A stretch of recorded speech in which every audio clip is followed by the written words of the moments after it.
புதிய பெனியல் கிறிஸ்து சபை வழங்கும் பலத்தின் மேல் பலம் நேரம். தேவ செய்தி பேராயர் யோபு அவர்கள். கர்த்தருடைய வார்த்தையை கேட்டு ஆசீர்வாதங்களை பெற்றுக்கொள்ளுங்கள். ஆண்டவரும் உலக இரட்சகருமாகிய இயேசு கிறிஸ்துவின் இனிய நாமத்தில் வாழ்த்துக்கள். பலத்தின் மேல் பலம் என்கிற இந்த நிகழ்ச்சி மூலமா உங்களை சந்திப்பதிலே மகிழ்ச்சி அடைகிறேன். என் அன்பு தேவ பிள்ளைகளே, ஆண்டவர் நம்மேல் இரக்கம் வைத்து தயவு வைத்து இந்த புதிய மாதத்தை காண உதவி செய்திருக்கிறார். இந்த 2024 ஆண்டு துவங்கி 5 மாதத்தை முடிக்கவும் 6வது மாதமாகிய ஜூன் மாதத்திற்குள் பிரவேசிக்க தேவன் நமக்கு உதவி செய்திருக்கிறார். இந்த புதிய மாதமாகிய ஜூன் மாதத்தில் பிரவேசிக்க தேவன் நம்மேல் கிருபை வைத்திருக்கிறார். அவருடைய கிருபையினால மாத்திரம்தான் நாம் இந்த ஜூன் மாசத்துக்குள்ளே பிரவேசித்திருக்கிறோம். கர்த்தர் நாமத்திற்கு ஸ்தோத்திரம். என் அன்பு தேவ பிள்ளைகளே, இந்த ஜூன் மாதம் எனக்கு எப்படி இருக்கும், இந்த ஜூன் மாதத்தில் நான் என்னெல்லாம் செய்ய போகிறேன்னு தெரியலையே என்ற ஒரு எண்ணத்தோடு இருக்கிறீங்களா? தேவைகள் அதிகமாக இருக்கிறது. மாதம் பிறந்து விட்டது.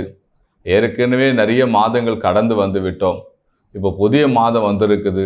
இந்த மாதத்திலாவது என் தேவைகள் சந்திக்கப்படமா, என் காரியம் வாய்க்கமா, நான் ஜெபிக்கிற காரியங்கள் நடக்குமா என்று சொல்லி நீங்கள் எண்ணிக்கொண்டு இருக்கலாம்.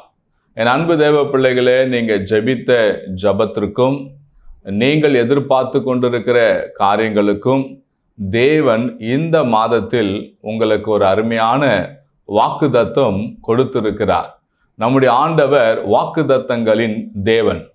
அவர் வாக்கு பண்ணினால் அது மாறவே மாறாது. அது நிச்சயம், அது நிறைவேறும்.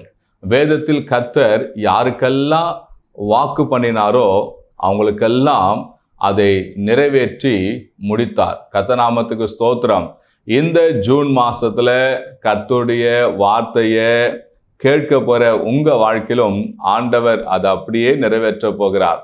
இந்த ஜூன் மாதத்திற்காக தேவ சமூகத்துல நான் காத்திருந்து நான் ஜெபித்த போது கர்த்தர் இந்த ஜூன் மாசத்திற்கு என்று கொடுத்திருக்கிற வாக்குத்தத்தம் என்ன தெரியுங்களா? மத்தேயு எழுதின சுவிசேஷம் 21ஆம் அதிகாரம் 22ஆம் வசனத்தில் அவர் வாக்கு பண்ணியிருக்கிறார். மேலும் நீங்கள் விசுவாசம் உள்ளவர்களாய் ஜபத்திலே எவைகளை கேட்பீர்களோ அவைகள் எல்லாம் பெறுவீர்கள் என்று ஆண்டவர் வாக்கு பண்ணியிருக்கிறார். என் அன்பு தேவ பிள்ளைகளே, இந்த மாசத்துல நீங்கள் எவையெல்லாம் கேட்பீர்களோ அவைகள் எல்லாம் பெறுவீர்கள் என்று சொல்லி ஆண்டவர் வாக்கு பண்ணியிருக்கிறார். நீங்கள் கேட்கிற காரியத்துல தேவன் உங்களுக்கு உதவி செய்கிற கொடுக்கிற ஒரு மாதம்தான் இந்த ஜூன் மாதம். இந்த ஜூன் மாசத்துல நீங்க கேட்பதெல்லாம் தேவன் கொடுப்பாராம். நீங்கள் எவையெல்லாம் கேட்பீர்களோ அவைகள் எல்லாம் பெறுவீர்கள். நல்லா கவனிங்க. நீங்கள் எவையெல்லாம் கேட்பீர்களோ அவைகள் எல்லாம் பெறுவீர்கள் என்று சொன்னால் என்ன அர்த்தம்னா, நீங்க கேட்பதை கர்த்தர் உங்களுக்கு கொடுக்கிற ஒரு மாதம். ஆண்டவர் கொடுக்க போகிறார், நீங்க பெற்றுக்கொள்ள போறீங்க. அதான் பெறுவீர்கள் என்று சொல்லப்பட்டிருக்குது. நீங்கள் எவையெல்லாம் கேட்கிறீங்களோ அது ஒன்று ஆண்டவர் மிஸ் பண்ணாம அவைகள் எல்லாம் ஆண்டவர் உங்களுக்கு கொடுக்க போகிறார். அது நீங்க பெற்றுக்கொள்ள போறீங்க.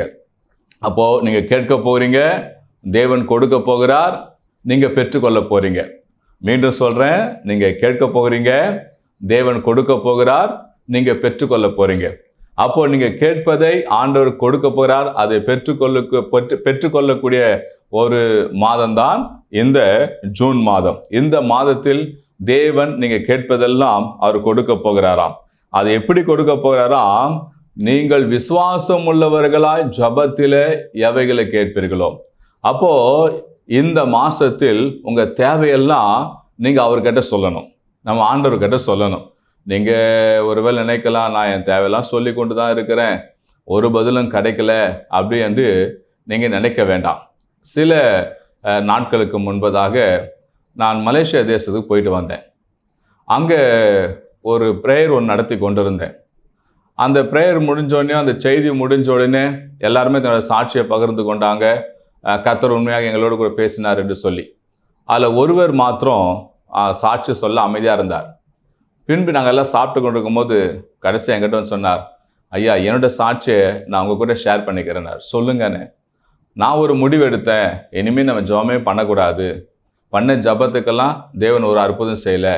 இனிமேல் என்ன நடக்க போகுது, இனி ஜெபம் பண்ண வேண்டாம்னு சொல்லி ஜபத்தை நான் யாரை கேட்டேன். ஜபத்தை யாரை கேட்டு 2 நாள் ஆகுது. ஆனால் இன்றைக்கு கர்த்தர் உங்கள் மூலிமா என்னோடு கூட பேசினார். நான் இனிமேல் எந்த காரணத்தை கூட ஜபத்தை நான் நிறுத்த மாட்டேன், நான் ஜெபித்து கொண்டு இருப்பேன் அப்படின்னு சொல்லி அவர் தன்னுடைய சாட்சியை என்னிடத்து சொன்னார். என் அன்பு தேவ பிள்ளைகளே, ஒருவேளை நீங்கள் பல வருடமாய், பல மாதமாய், பல நாட்களாக நீங்கள் உங்கள் தேவைக்காக, எதிர்பார்ப்பான காரியங்களுக்காக நீங்கள் ஜெபித்து கொண்டு இருக்கலாம். ஆனால் இன்னும் நடக்கலையே என்று சொல்லி. ஆனால் இந்த மாதத்தில் ஆண்டவர் சொல்கிறாரு, நீங்கள் எவையெல்லாம் கேட்பீர்களோ அவைகள் எல்லாம் பெறுவீங்க. இத்தனை நாட்களாய், வருஷமாக நீங்கள் ஜபித்த ஜபத்திற்கும், இனிமேல் ஜபிக்க போகிற ஜபத்திற்கும், அதை நீங்கள் கேட்க போகிற காரியத்துக்கும் தேவன் உங்களுக்கு பலன் கொடுக்க போகிறார். தேவன் உங்களுக்கு கொடுக்கிற ஒரு மாதம்தான் இந்த அற்புதமான இந்த மாதம்.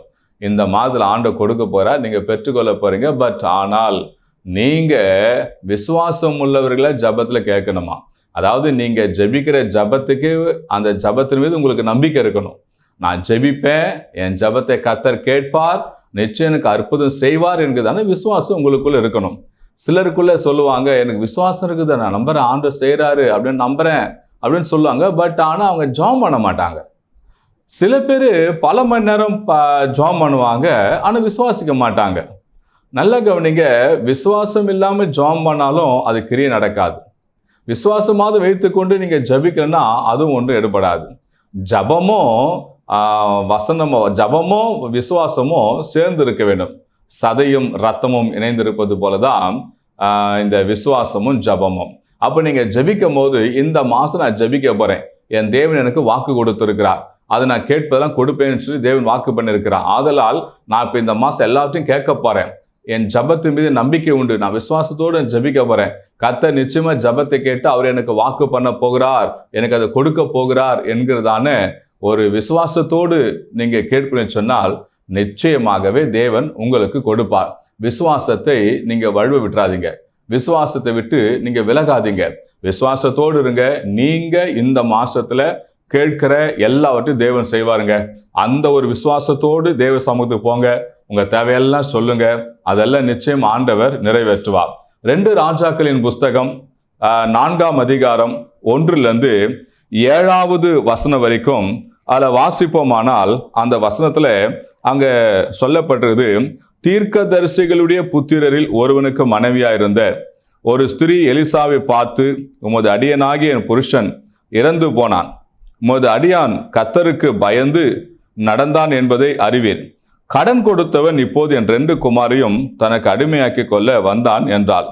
கவனிங்க அருமையான தேவ பிள்ளைகளே, தீர்க்கதரிசிகளுடைய புத்திரில் ஒருவனுக்கு மனைவியாக இருந்த ஒருத்தி இப்போ எலிசாவு கிட்ட வந்து சொல்றா, ஐயா இது போல என்னோட கணவர் ஒரு தீர்க்கதரிசி, அவர் கர்த்தருக்கு பயந்து நடந்தார் என்பது உங்களுக்கு நல்லா தெரியும். அவர் கொஞ்சம் கடன் வாங்கிட்டாரு, கடன் கொடுக்க முடியாமல் அவர் இறந்து விட்டாரு. இப்போ கடன் கொடுத்தவங்க கடன் கேட்குறான், கடன் கொடுக்காததுனால என் 2 பிள்ளையும் அடிமையாக்கி கொள்ள வந்திருக்கிறான் அப்படின்னு சொல்லும் போது, அப்போது எலிசா கேட்குறாரு, 2ஆம் வசனம், எலிசாவில் நோக்கி, நான் உனக்கு என்ன செய்ய வேண்டும், வீட்டில் உன்னிடத்தில் என்ன இருக்கிறது சொல் என்றாள். அதற்கு அவள், ஒரு குடம் எண்ணெய் அல்லாமல் மது அடியாளுடைய வீட்டில் வேறொன்றும் இல்லை என்றாள். கவனிங்க, இப்போ எலிசாவுக்கிட்ட வந்து சொன்னவனையும் எலிசா கேட்குற, நான் உனக்கு என்ன செய்ய வேண்டும், உன் வீட்டில் என்ன இருக்குது அப்படின்னு சொல்லி கேட்கும் போது, ஒரு குடம் எண்ணெய் அல்லாமல் எடுத்து வேறு ஒன்றும் இல்லையா சொல்லும் போது, அப்போ எலிசா சொல்கிறாரு, நீ அக்கம் பக்கம் உள்ள வீடுகளில் போய் பாத்திரத்தை வாங்கி உன் வீட்டில் இருக்க எண்ணெய் எடுத்து அந்த பாத்திரத்தில் ஊற்றி வை அப்படின்னு சொல்லும் போது, இவள் போய் அந்த ஒரு குடம் தண்ணி, அந்த ஒரு குடம் எண்ணெய் எடுத்து எல்லா பாத்திரத்தை வாங்கிட்டு வந்து எல்லா பாத்திரம் நிரப்புறான். நிரப்பி முடிஞ்ச பிறகு பார்த்தீங்கன்னா ஊற்ற எண்ணெய் வந்துட்டே இருக்குது, எல்லா பாத்திரம் நிரம்பிச்சு. இன்னொரு பாத்திரம் வேணும் போயின்னு சொல்லி அவன் பையன் சொல்லும் போது, இல்லை எல்லாம் இனி எந்த பாத்திரம் கிடைக்காது யார்கிட்ட, இல்லை எல்லாம் நம்ம வீட்டில் கொண்டு வந்துட்டோம் அப்படின்னு சொன்னோடனே எண்ணெய் நின்று போயிடுச்சு. உடனே போய் எலிசா கிட்ட இந்த அம்மா சொல்கிறாங்க. சொன்னோடனே அப்போ எலிசா சொல்கிறாரு, அந்த எண்ணெயை விற்று நீ கடன் அடி, மீந்ததை வைத்து நீயும் உன் மகனும் ஜீவனம் பண்ணுங்க அப்படின்னு சொல்கிறார். கவனிங்க, இங்க எலிசாவை குறித்து பார்க்கும் போது எலிசா இயேசு கிறிஸ்துவுக்கு முன் அடையாளமானவர். இயேசு கிறிஸ்துக்கு அடையாளமாய் காணப்படுகிறவர் எலிசா. எலிசா கிட்ட போய் சொன்னா ஒரு வழி பிறக்கும் என்கிறதான ஒரு விசுவாசம் இவளுக்குள்ள இருந்தது பாருங்க. நாமும் கூட இயேசு கிட்ட போய் சொன்னா நிச்சயம் இந்த மாசத்துல அவர் எல்லாம் கொடுப்பார் என்கிறதான ஒரு விசுவாசம் இருக்குமானால் நிச்சயம் ஆண்டவர் நீங்க கேட்கிற அத்தனையும் உங்களுக்கு கொடுப்பாருங்க. இந்த தீர்க்கதரிசி புத்திரில் ஒருவனுக்கு மனைவியா இருந்த இந்த விதவை போய் அவ சொல்றா எலிசா கிட்ட போனா நிச்சயம் ஒரு வழி பிறக்கும் என்கிற ஒரு விசுவாசத்தோடு போனா அதை எலிசா கிட்ட சொல்றதுதான் ஜபத்துக்கு அடையாளம். உடனே எலிசா மூலமா அந்த அற்புதம் நடக்குது. அவ போனது என்ன? கடன் அடையணும், அது மாதிரி தான் போனான். ரெண்டாவது பிள்ளைங்க மீட்கப்படணும், அடிமையாகக்கூடாது. ஆனா மூன்றாவது ஒரு அற்புதம் அவளுக்கு நடந்து என்னன்னா, மீந்ததை வைத்து அவளும் அவன் பிள்ளைகளும் ஜீவனம் பண்ணும்படி அங்க அற்புதம் நடந்தது. அவ பாருங்க, விசுவாசம் உள்ளவர்களாய் ஜபத்திலே எவைகளை கேட்பீர்களோ அவைகளெல்லாம் பெறுவீர்கள். என் அன்பு தேவ பிள்ளைகளே, இந்த எலிசா இயேசு கிறிஸ்துக்கு அடையாளம். இன்னைக்கு உங்க குடும்பத்துல கடன் தொல்லைகள் தலைவிரித்து ஆடுகிறதா? கடன் அடைக்க வழி இல்லையா? உங்க வீட்டுல மிகவும் மோசமான நிலை சூழ்ந்து இருக்கிறதா? என்ன பண்றதுன்னு தெரியாம திகைத்து கொண்டிருக்கீங்களா? இந்த மாசத்துல நம்ம ஆண்டவராய் இயேசு கிறிஸ்துவிடம் நீங்க சொல்லுங்களேன், சொல்லி பாருங்களேன். விசுவாசத்தோடு நீங்க ஆண்டவர்கிட்ட பேசி பாருங்களேன், உங்க பாரத்தெல்லாம் சொல்லுங்களேன். அவர் நிச்சயமாய் நீங்க கேட்பதெல்லாம் அவர் உங்களுக்கு கொடுப்பாராம். நீங்கள் எவையெல்லாம் கேட்பீர்களோ அவைகளெல்லாம் பெறுவீர்கள் என்று ஆண்டவர் வாக்கு பண்ணியிருக்காருங்க. அது மாத்திரமல்ல, மத்தேயு சுவிசேஷத்துல அதுல பாருங்க 8ஆம் அதிகாரம் 5வது வசனத்திலிருந்து 13வது வசனம் வரைக்கும் வாசித்து பார்த்தா அங்க சொல்லப்படுது, இயேசு கப்பர்நகூமில் பிரவேசித்த போது 100க்கு அதிபதி ஒருவன் அவிடத்தில் வந்து, ஆண்டவரே, என் வேலைக்காரன் வீட்டிலே திமிர்வாதமாய் கிடந்து கொடிய வேதனைப்படுகிறான் என்று அவரை வேண்டிக் கொண்டான். அதுக்கு இயேசு, நான் வந்து அவனை சொஸ்தமாக்குவேன் என்றார். என் அன்பு தேவ பிள்ளைகளே, இங்க பாருங்க, 100க்கு அதிபதியாகிய ஒருவன், அவனுக்கு அன்பார்ந்த ஒரு வேலைக்காரன் மிகவும் வியாதிப்பட்டு மரண அவஸ்தையில அவன் இருக்கிறான். இப்ப இந்த 100க்கு அதிபதி இயேசு கிட்ட வந்து சொல்றாரு, ஐயா, எனக்கு பிரியமான ஒரு வேலைக்காரன், அவன் மிகவும் வியாதிப்பட்டு கொடிய வேதனைப்படுகிறான், நீர் அவனை சுத்தமாக்க வேண்டும் என்று வேண்டிக் கொள்கிறான். கவனிங்க, அதுக்கு ஆண்டவர் சொல்ற, நான் வந்து சுகமாக்குறேன் அப்படின்னு சொல்றாருங்க. இப்போ இந்த 100க்கு அதிபதிக்கு இயேசு கிட்ட போய் சொன்னா நிச்சயமா வேலைக்காரன் சுகமாவான் என்கிறதான ஒரு விசுவாசம் இருந்திருக்குது. ஆனால் தான் அவன் நம்பிக்கையோடு விசுவாசத்தோடு வந்து சொன்னான். அந்த சொன்னான்ற வார்த்தை தான் ஜபம். பாருங்க, விசுவாசத்தோடு வந்து சொன்னா ஆண்டவர் சொல்றாரு, நான் சுகமாக்குவேன் என்று சொல்றாரு. அப்போது அவன் சொல்றான், ஆண்டவரே, நீ என் வீட்டுக்கு வர வேண்டாம், ஒரு வார்த்தை மாத்திரம் சொல்லும் அப்படி என்று சொன்ன உடனே நடந்த காரியம் என்னதுல்ல, இயேசு பார்த்து மிகவும் ஆச்சரியப்பட்டு அங்க மிகவும் அவர் அந்த காரியத்தை குறித்து பேசி கொண்டிருக்கும் போது 13ஆம் வசனத்தை சொல்லப்படுது, பின்பு இயேசு 100க்கு அதிபதியை நோக்கி, நீ போகலாம், நீ விசுவாசித்தபடி உனக்கு ஆக கடவுது என்றார். அந்த நாழிகையிலே அவன் வேலைக்காரன் சொஸ்தமானான். பாருங்களேன், இப்போ அவன் கேட்டபடியே ஆண்டவர் தம்முடைய வார்த்தை அனுப்பி அவனை சுகமாக்கிட்டார். இப்போ அவன் கேட்டது வேலைக்காரன். காரணம் என்ன தெரியுங்களா? அநேகமா அந்த வேலைக்காரன் ஒரு 10 பேர் அல்லது ஒரு 50 பேர் அல்லது 100 பேர் செய்யக்கூடிய வேலையை இவன் ஒரே ஆள செய்யக்கூடிய திறமை வாய்ந்த வேலைக்காரனா இருக்கணும், அல்லது ஒரு நம்பிக்கைக்குரிய வேலைக்காரனா இருக்கணும், அல்லது எஜமானுடைய 100க்கு அதிபதி இறுதி புரிந்து கொண்டு செயல்படுகிற ஒரு வேலைக்காரனா இருந்திருக்க வேண்டும். இந்த வேலைக்காரனை இழக்க இந்த 100க்கு அதிபதிக்கு மனதில்லை. அவன் சுகமாக வேண்டும், இத்தனை வருஷம் நமக்காக கடுமையா உழைத்தான் என்ற ஒரு எண்ணத்தோடு வந்து இங்க ஜெபித்த போது, ஆண்டவர் கேட்ட போது ஆண்டவன் சுகமாக்கினார். கவனிங்க, இந்த 100க்கு அதிபதி அவன் விசுவாசத்தோடு வந்து ஜெபித்தவுடன், இயேசுகிட்ட கேட்டவுடன் ஆண்டவன் சுகமாக்கினார். வேலைக்காரன் சுகத்தை பெற்றுக்கொண்டான். 100க்கு அதிபதி இந்த வேலைக்காரனை பெற்றுக்கொண்டான். கவனிங்க, இந்த வேலைக்காரன் சுகத்தை பெற்றுக்கொண்டான், 100க்கு அதிபதி வேலைக்காரனை சுகத்தோடு பெற்றுக்கொண்டான். அப்ப நீங்க ஜபத்தில் எவையெல்லாம் கேட்பீர்களோ அவைகளெல்லாம் பெறுவீர்கள். கர்த்தர் நாமத்துக்கு ஸ்தோத்திரம். என் அன்பு தேவ பிள்ளைகளே, ஆண்டவர் இந்த மாதம் உனக்கு வாக்கு பண்ணியிருக்கிறார்.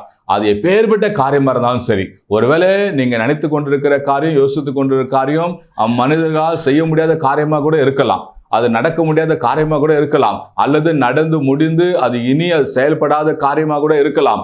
ஆயினும் இன்றைக்கு இந்த மாசத்தில் அதை எல்லாம் ஆண்டவராய் இயேசு கிறிஸ்து சொல்லுங்க. அவர் சொல்றாரு, நீங்க எவையெல்லாம் கேட்பீங்களோ அவைகள் எல்லாம் பெறுவீர்கள். ஆம், ஆண்டவர் சொல்லிவிட்டா அது நடக்கும்.